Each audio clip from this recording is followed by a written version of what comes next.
Hindi mo ba napapansin na meron kang isang talent na para bang ikaw lang ang nakakagawa nito? Kung feeling mo ay wala kang core gift o wala kang talento, yan ay imposible.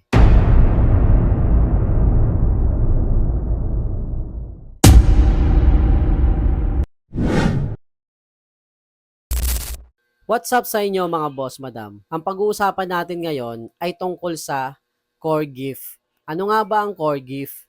At ano nga ba ang maiaambag nito sa pagsisimula mo ng sarili mong negosyo? Pero bago ang lahat, kung ngayon lang tayo nagkita, ako nga pala si Boss A at ako ay isang aspiring entrepreneur dito sa Cabuyao, Laguna. So mga boss madam, ano nga ba ang core gift?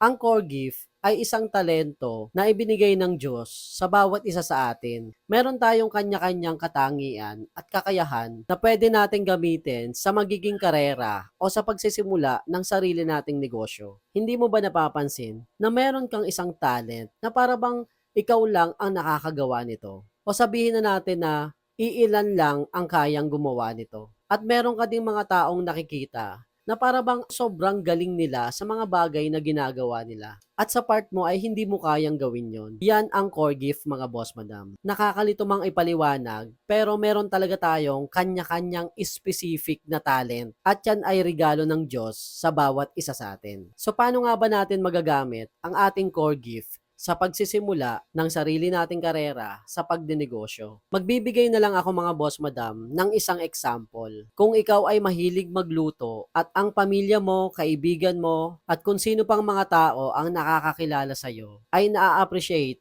ang mga niluluto mo. Pero ang gustong-gusto mong simulang negosyo ay isang motor shop. Something like that mga boss madam. Kaya gusto mo ng motor shop dahil ito ay isang in-demand na business. Pero ang hindi mo nakikita ay yung talento mo sa pagluluto. Mga boss madam, let me clear, walang maling negosyo. Kung ang gusto mong negosyo ay hindi angkop sa passion at talento mo, magwo-work pa rin yan. Nasa way mo lang yan kung paano mo ito tatrabahuhin. Nagigets nyo ba yung pinupunto ko mga boss madam? One more thing, kung feeling mo ay wala kang core gift o wala kang talento, yan ay imposible. Naniniwala ako mga boss madam na meron tayong kanya-kanyang talento at gamitin mo itong foundation sa pagsisimula mo ng karera mo sa pagnenegosyo. Kung natapos mo ang video na ito, huwag mo kalimutan mag-share, mag-like, at mag-follow sa mga social media account ko. Kita-kits tayo sa mga susunod na vlog. To God be all the glory.